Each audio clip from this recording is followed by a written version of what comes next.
recursos anticrisi pot ser l'humor, i a la cartellera, en aquest cas teatral, hi ha un títol que convida ara, com a mínim aparentment, a l'optimisme, que és L'any que ve serà millor, ja ho veurem. Un muntatge curiós, aquest de la Villarroel, no, Jofre? Sí, i que d'alguna manera també l'inspira la crisi, no? Són un seguit d'un collage d'històries, escenes breus, petits monòlegs, que interpreten 4 actrius i que han escrit 4 autores teatrals. Entre elles, doncs, la Mercè Sàrries, la Victòria Spunberg, la Carol López i també la Marta Butxaca.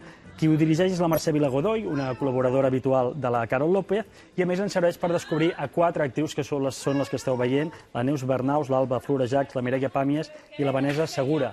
Totes elles amb experiència teatral, però que potser no ens hi havíem pogut fixar fins ara. No, i a més alguna, com l'Alba Florejacs, aquesta noia del vestit vermell, que realment és una sorpresa divertidíssima, eh? Sí, s'ha de dir que té els textos molt bons de la funció, però fa riure molt, eh? Totes estan molt bé, però ella... Segurament era de les més desconegudes. La Neus l'havíem vist amb la Carme Portaceli en alguna ocasió, la Mireia l'havíem vist en el car wash que es va fer abans de l'estiu, del Mar Rossí, però sí que l'Alba potser era de les més desconegudes i de les que més crida l'atenció en aquesta obra, això, que es fa a partir de la premissa aquesta de la crisi, de veure si l'any que ve serà millor, que no ens ho acabem de creure ningú, i elles tampoc, però això sí, traient-li gravetat i fent humor de tot això. És una obra amb molts tòpics, però que realment fa que el públic s'ho passi molt, molt i molt bé.